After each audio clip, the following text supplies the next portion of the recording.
What's up guys? Andito tayo ngayon sa tutorial kung paano ba gumawa ng isang magandang pamain ng hose. Alright, lampas na ito. Tulad na lang. Ayan, yan.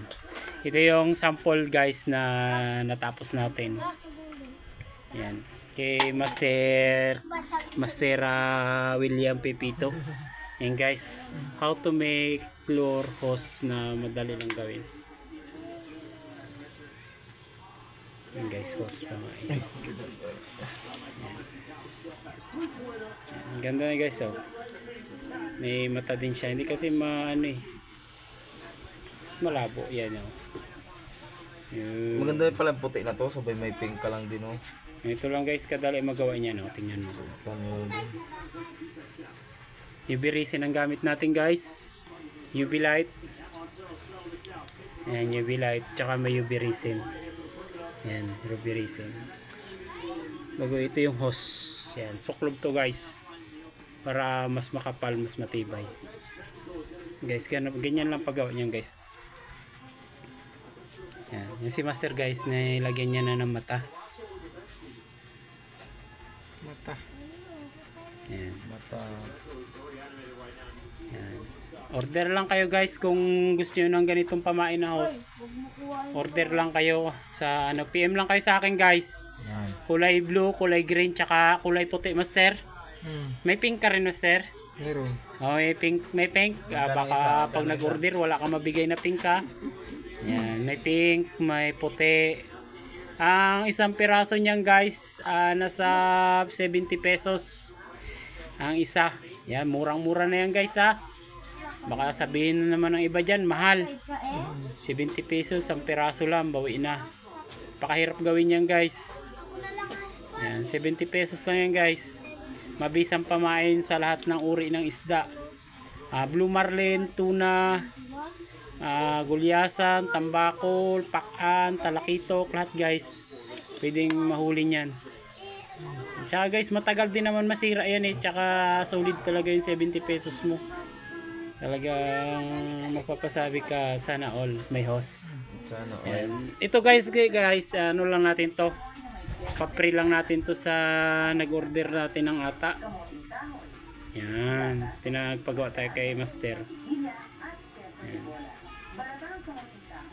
Yan. Kasi wala daw to sa kanila mga ganitong klase. Matibay ito guys. Yan. UV resin. Click na ano lang kayo guys. Message lang tayo sa Crislo TV natin. Yan. More video, more fun in the Philippines. More fun. Yan. Dito lang sa Pilipinas yan guys. Yan. Kung mga taga San Jose Occidental Mindoro lang kayo guys. Location namin guys, Bubog, Quezon. Yan. Kung gusto niyo ng ganitong pamain, punta lang kayo dito. Pagawa kayo. Yan. Kung gusto niyo ng ganito, Bubog, Quezon lang tayo guys ha. Location natin, Bubog, Quezon. Yan, dalawa na yung finished product natin guys. Yan. Matibay ito guys, sinasabi ko sa inyo guys. Quality. Yan, nakatatlong anak na si Master dyan guys dahil lang dyan sa ano yan. Kaya hirit ko yan. Tatlo na nakagana. Sa paggawa lang ng mga ganyang pamahin. Legit yan guys, nakain talaga yan. Yan. Dati ginahilag ganito lang. Kung hindi ka pa nakapag-follow sa ating Facebook page, yan, mag-follow ka na. At huwag kalimutan mag-subscribe.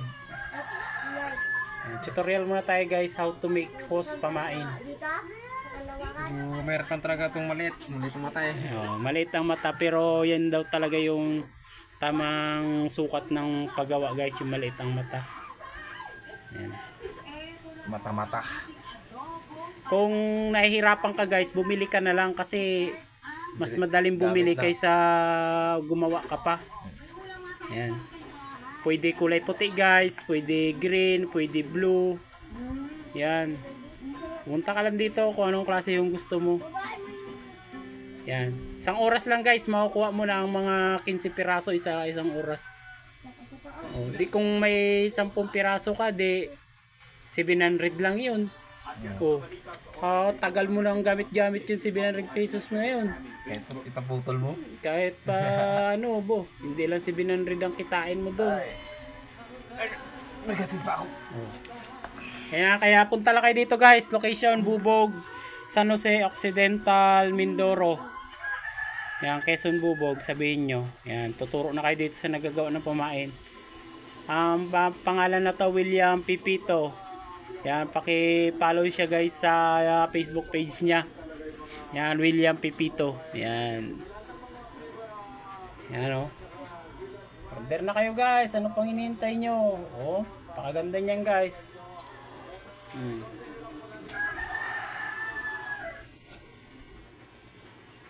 Pakaganda niyan oh. Ganda ng mata niyan oh. Yan.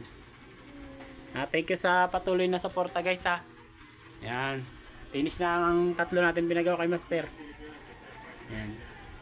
Hanggang dito na lang ating video guys. Yan. Thank you for watching.